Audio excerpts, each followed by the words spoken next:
The house was never supposed to feel this empty. Jack Turner stood frozen in the doorway, gripping the old brass key his father, Henry, had left him.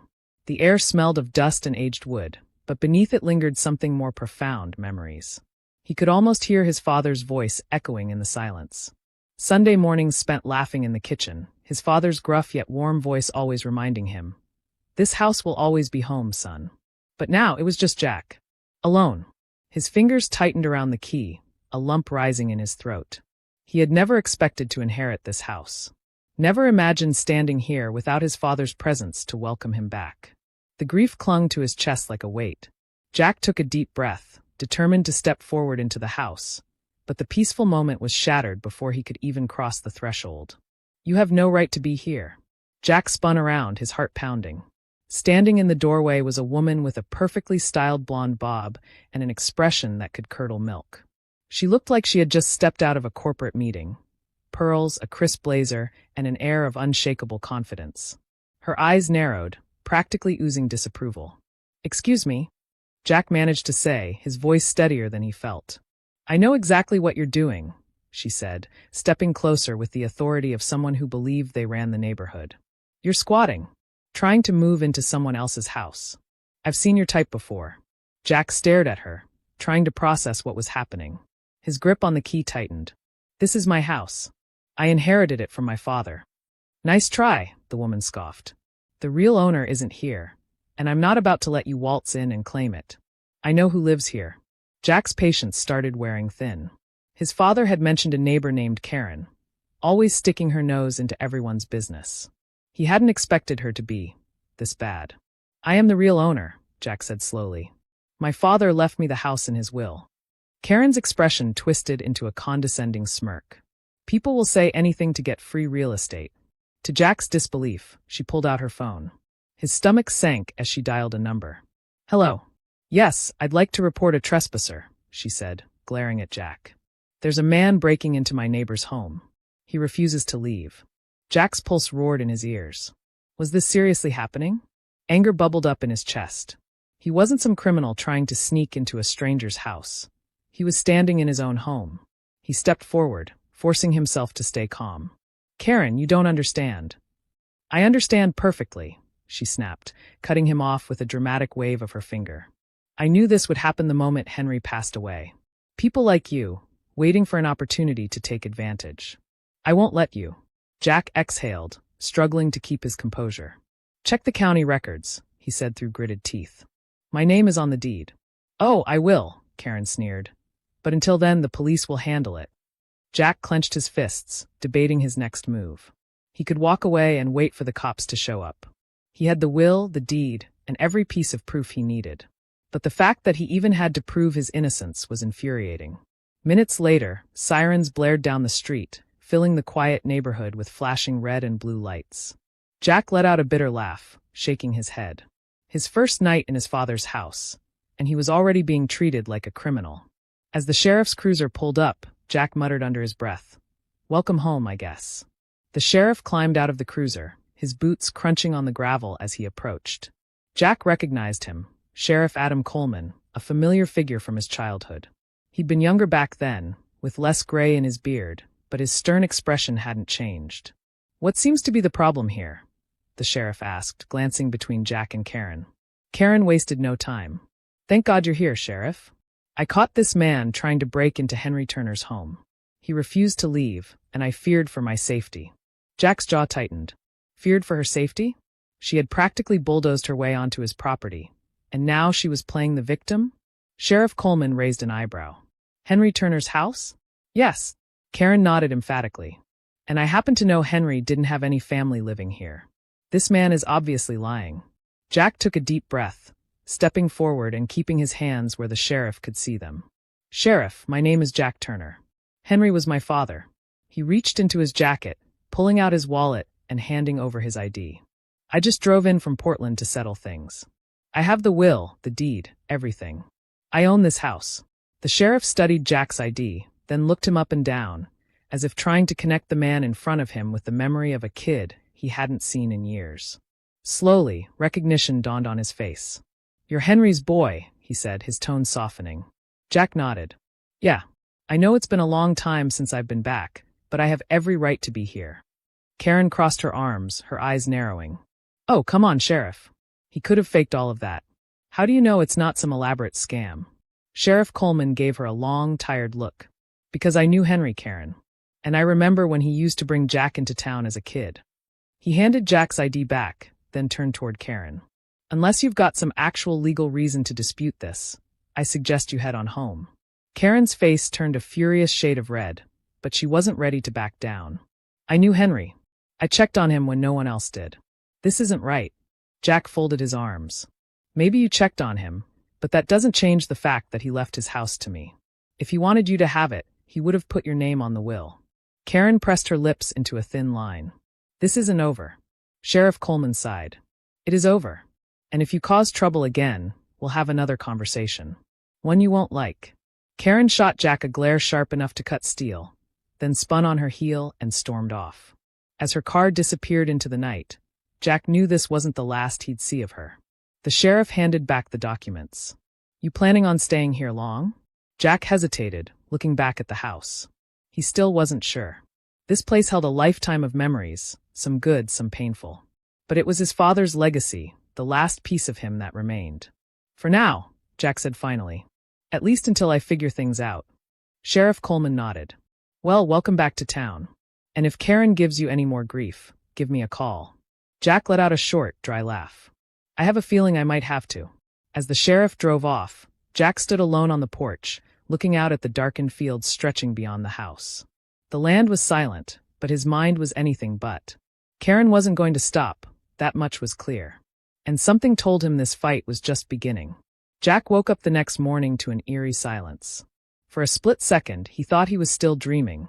Flashes of his father's voice, the warm smell of pancakes in the kitchen, and the sound of his younger self playing in the backyard. But that peaceful illusion shattered the moment he heard a loud thunk from outside. He bolted upright, his pulse spiking. What was that? Another thunk echoed from the front porch. Heart racing, Jack grabbed a hoodie and headed to the door, his breath fogging in the crisp morning air. What he saw made his stomach twist. The front porch was covered in garbage, bags of it, torn open and spilling rotten food, crumpled papers, and broken glass all over the steps. The stench hit him immediately, a sour, rancid smell that made his eyes water. Right in the middle of the mess was a neatly folded piece of paper with a scrawled note. This town doesn't belong to strangers. Leave. Jack clenched his jaw so hard it hurt. He didn't need to guess who was behind this. Karen had made her intentions crystal clear. This wasn't just some petty neighborhood spat. It was war. Taking a slow breath, Jack forced himself to think rationally. She wanted a reaction. She wanted him to snap and storm into town, yelling at her so she could play the innocent victim in front of her friends. Not happening. Instead, Jack grabbed a pair of gloves from the hallway closet and spent the next half hour cleaning up the mess. The anger simmering beneath his skin didn't fade, but at least he had something to focus on. By the time he finished, a plan was already forming in his head. Karen wanted to make this personal? Fine. She was about to find out Jack Turner didn't scare easily. Later that day, Jack parked outside the county records office. If Karen thought she could intimidate him into leaving, she clearly didn't know who she was dealing with. The office smelled like old paper and stale coffee. Behind the counter sat a middle-aged woman with reading glasses perched on her nose. She looked up as Jack walked in. Can I help you? Jack nodded. Yeah, I need to pull up some property records. Specifically, I want to see if there are any claims or liens on the Turner estate. The clerk frowned. Your name? Jack Turner. Henry Turner was my father. Her expression softened. Ah, Henry was a good man. Sorry for your loss. Jack offered a tight smile. Thanks. Just trying to make sure everything's in order. I had a run-in with someone who seems to think they have a right to the place. The woman sighed, shaking her head. Let me guess, Karen? Jack blinked. That obvious? She scoffed. Honey, Karen's been sticking her nose into other people's business since high school. She thinks she runs this town. Always has. Wouldn't surprise me if she's trying to pull something shady. She motioned toward a side desk. Take a seat. I'll get those records for you. As Jack waited, his mind raced. What if there was something Karen was trying to exploit? What if his father had overlooked a detail in the paperwork? But when the clerk returned with a thick folder, her expression told him everything he needed to know. "There's nothing," she said simply. "No claims, no disputes. Your father left the house and land entirely to you." Relief flooded through Jack, but it was quickly replaced by something sharper: determination. Karen had no legal leg to stand on. She had nothing. And now, it was time to make that perfectly clear. Jack didn't go home right away. Instead, he made one more stop: Sheriff Adam Coleman's office. The older man looked up from his desk as Jack walked in, raising an eyebrow. "That was fast. You already need my help again." Jack dropped the folder onto the desk with a satisfying thud. "Not yet, but I'm giving you a heads up." Sheriff Coleman flipped through the pages, scanning them quickly before looking back up. "What am I looking at?" "Proof that Karen has zero legal claim to my house," Jack said. "And I want it on record that she's already started harassing me. She dumped garbage on my porch this morning." The sheriff exhaled sharply, leaning back in his chair. "Not surprising. She's been pulling stunts like this for years, just never with anyone who fought back." "Well, she picked the wrong person," Jack said flatly. "She wants to intimidate me? Fine. But if she escalates, I want a paper trail." Sheriff Coleman nodded. "Smart move." He tapped his pen against the folder, then met Jack's gaze. "I'll talk to her. Can't promise she'll back down, but she'll know we're watching." Jack let out a slow breath. That was enough for now. Because Karen wasn't going to stop, not until she was forced to. And Jack was more than ready for that fight. He didn't have to wait long. The next evening, as Jack sat on the porch drinking a beer, headlights flared across the front yard. A sleek black SUV rolled to a stop in the driveway, its tires crunching over the gravel. Karen stepped out, her expression smug, arms folded like she was about to deliver a final crushing blow. But she wasn't alone. A man in a tailored suit followed her, adjusting his tie as he eyed Jack with the cold calculation of a lawyer preparing for battle. Jack exhaled slowly, setting his bottle down. "Here we go," he muttered. The lawyer approached first, extending a hand. "Mr. Turner, I'm David Brooks, representing Miss Karen Miller. My client believes she has a valid claim on this property due to her close relationship with your late father." Jack crossed his arms, smirking. "Is that right?" Karen lifted her chin, her voice dripping with false emotion. "Henry and I were very close. We had plans, Jack. He promised me this house." Jack raised an eyebrow. "And yet, when it came time to put things in writing, he left everything to me. Must have slipped his mind, huh?"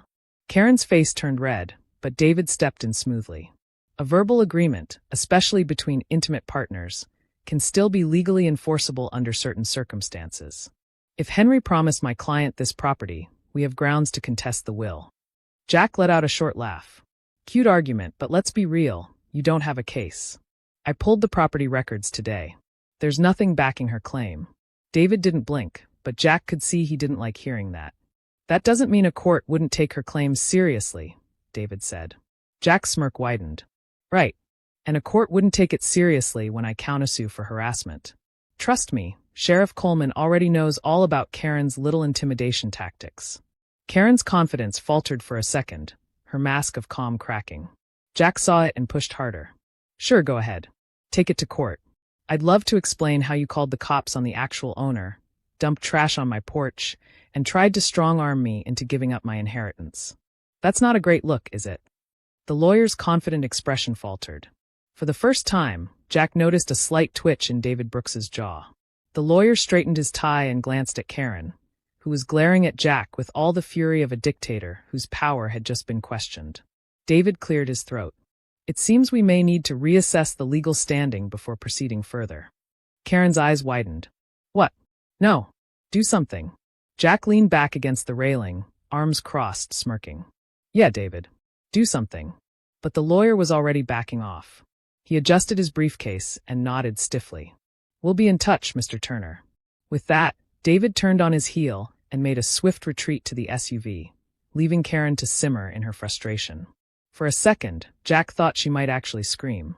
Instead, she clenched her fists, shot him a glare sharp enough to slice steel, and stormed after David. As the SUV roared to life and sped down the driveway, Jack exhaled, letting go of the breath he didn't realize he'd been holding. It wasn't over. Not by a long shot. But he had won this round. He should have known Karen wouldn't go quietly. The next day, Jack was in town picking up some supplies when he overheard a couple of locals whispering in the corner of the store. Their conversation stopped the moment they saw him, their eyes darting away awkwardly. Jack sighed. Karen must have already started her smear campaign. He grabbed his supplies and made a mental note to keep his head down for now. But it didn't take long for Karen's next move to come to light. This time, it was even more ridiculous than the last. It started with a knock on his door just before dusk. Jack opened it to find a middle-aged man in a neon yellow vest holding a clipboard. "Jack Turner?" the man asked, scanning his clipboard like he'd just discovered something incredibly serious. Yeah, that's me. Name's Doug. I'm from the city's code enforcement department. We've received multiple complaints about your property being in violation of local ordinances. I'm here to conduct an inspection." Jack blinked. "Violations? I just moved in." Doug shrugged. "Sorry, pal. Gotta follow up on complaints." As Jack walked with Doug around the property, it became painfully clear how ridiculous the complaints were. Karen had reported everything from excessive weeds in the backyard to potentially hazardous porch steps that were completely solid. Doug sighed after his inspection, rubbing the back of his neck. "Look, it's obvious someone's got it out for you. I'll write up a report saying everything's in order. But I'd keep an eye out. Sounds like you've got a neighbor with too much time on her hands." Jack nodded. "Yeah, I've noticed." After Doug left, Jack couldn't help but laugh. Karen was getting desperate, throwing every trick in the book at him. But he wasn't about to back down. The next morning, Jack woke up to find a flyer taped to his front door. It read, "Attention neighbors. Beware of Jack Turner, a suspicious new arrival with a shady past. Do we really want him here?" Jack rolled his eyes. It was amateur hour at best. He peeled the flyer off and crumpled it in his hand. If Karen thought she could rally the neighborhood against him, she was about to be sorely disappointed. That afternoon, Jack decided it was time to flip the script. He headed into town and stopped at the local cafe, where half the town seemed to be gathered. He walked up to the counter, ordered a coffee, and turned to address the crowd. "Hey, everyone," he said, raising his voice just enough to get their attention. "I just wanted to introduce myself. My name's Jack Turner. My dad, Henry, lived here for decades. I recently inherited his house and moved back to take care of it." A few heads nodded in recognition. "I know some rumors have been going around, and I just want to set the record straight. I'm not here to cause trouble. I'm here to honor my father's legacy and be a part of this community." The crowd murmured quietly. A couple of the older locals smiled, recognizing Jack's sincerity. From the back of the cafe, Alice, the clerk from the records office, raised her coffee cup. "Welcome back, Jack." The rest of the cafe followed suit, a few murmuring words of welcome. Karen's plan to turn the town against him had officially backfired. As Jack walked out of the cafe, he felt a surge of confidence. Karen might have played her hand, but he still had a few cards up his sleeve. By the time he got home, he was ready for whatever came next. Sure enough, there was Karen, standing at the edge of the property with her arms crossed. Jack approached her, keeping his tone calm but firm. "You're wasting your time, Karen. This house is mine. It's legally mine. You can call the city, the sheriff, or even the mayor if you want, but it won't change anything." Karen's face twitched, a flicker of doubt crossing her eyes for the first time. She opened her mouth to respond, but no words came out. "Let me give you some advice," Jack continued. "Move on. Focus on something else, literally anything else. Because I'm not going anywhere." For a moment, it looked like Karen might argue. But then, without a word, she turned on her heel and walked away. Jack watched her go, feeling a strange mix of relief and anticipation. He knew she wasn't done yet, not completely. But for now, she was out of tricks. And Jack, he wasn't just ready for the next round. He was looking forward to it. The morning after Karen's silent retreat, the world seemed unusually calm. Jack sat on the front porch with a steaming cup of coffee, letting the morning sun warm his face. The land stretched out in front of him, quiet, peaceful, and finally starting to feel like home. He knew better than to trust the calm completely. Karen wasn't someone who gave up easily, but for now, she was retreating, regrouping. And Jack was ready for whatever she threw at him next. The thing was, Jack wasn't alone anymore. Word of Karen's antics had spread like wildfire, and not in the way she intended. After Jack's impromptu speech at the cafe, people had started approaching him, neighbors introducing themselves, offering to help with anything he needed, and sharing their own Karen horror stories. It turned out, Karen had been a thorn in the community's side for years. She'd meddled in property disputes, staged neighborhood interventions over minor infractions, and made countless enemies along the way. Jack had unknowingly become the underdog the entire town was silently rooting for. It all came to a head at the town council meeting a week later. Jack hadn't planned on attending, but one of the locals had tipped him off that Karen was planning to make a formal complaint about him in front of the council. He couldn't resist. When he walked into the town hall, the place was already buzzing with people. Karen stood at the front, speaking in her usual overly dramatic tone, painting herself as the victim of a terrible injustice. "And if we let this kind of behavior go unchecked," Karen declared, "it will set a dangerous precedent for our community." Jack couldn't help but smile. He waited for the right moment before raising his hand. "May I respond?" The council members looked at each other, then nodded. Jack stepped forward, calm and confident. "I just want to clarify a few things. First, I'm not some random stranger. I grew up here. My dad, Henry Turner, lived in that house for over 40 years. He left it to me legally. I have the will, the deed, and the full support of the county records office." A murmur spread through the crowd. "Second," Jack continued, "I've been nothing but respectful since I returned. I've followed every rule, cleaned up the property, and made every effort to integrate back into this community. Meanwhile, Karen has called the cops on me, dumped garbage on my porch, filed bogus code violations, and spread lies about me all over town." Karen's face turned a deep shade of red. "That's not true." "Oh," Jack raised an eyebrow. "Should we ask Sheriff Coleman? He's got a record of everything. Or maybe we should ask Doug from Code Enforcement. He had a lovely time inspecting my non-existent violations." Laughter rippled through the crowd. "Look," Jack said, softening his tone, "I'm not here to cause trouble. I'm here to stay. This house is my family's legacy, and I'm going to honor it. All I ask is to be given the same respect I've shown everyone else." For a moment, there was silence. Then, slowly, one of the council members nodded. "Well said, Mr. Turner." The meeting adjourned shortly after, with Karen storming out, avoiding eye contact with anyone. Jack walked out of the town hall feeling lighter than he had in weeks. He wasn't just the new guy anymore. He was part of the community again. The next few weeks passed in relative peace. Karen kept her distance, though Jack occasionally caught her glaring at him from across the street. It didn't bother him anymore. If anything, it was almost amusing. He threw himself into fixing up the house, painting the front porch, repairing old furniture, and bringing life back to the garden his father had once loved. Neighbors would stop by to chat or drop off homemade pies, offering little bits of advice and encouragement. One afternoon, as Jack was planting new flowers along the front path, an older man named Frank stopped by. He leaned on the fence, watching Jack work with a thoughtful expression. "You know," Frank said, "I knew your dad pretty well. He was a good man. Tough but fair. You're a lot like him." Jack smiled. "Thanks. I'm just trying to do right by him." Frank nodded. "You're doing a good job. And don't worry about Karen. She's all bark, no bite. She'll move on to someone else eventually. Always does." Jack chuckled. "Let's hope so." By the time summer rolled around, the house had transformed. The porch gleamed with fresh paint, the garden bloomed with bright flowers, and the once empty rooms were filled with new furniture and old memories. One evening, Jack sat on the porch with a cold beer, watching the sunset. He thought about everything that had happened, his father's passing, the chaos with Karen, and the strange journey that had brought him back here. It wasn't how he'd imagined things would go, but in a way, it felt right. This house wasn't just a building. It was a part of him, a piece of his history that he was finally reclaiming. And Karen, well, she was still out there, lurking in the background, waiting for an opportunity. But Jack knew he could handle her. After all, he wasn't the same man who had stood on that porch weeks ago, unsure of his place in the world.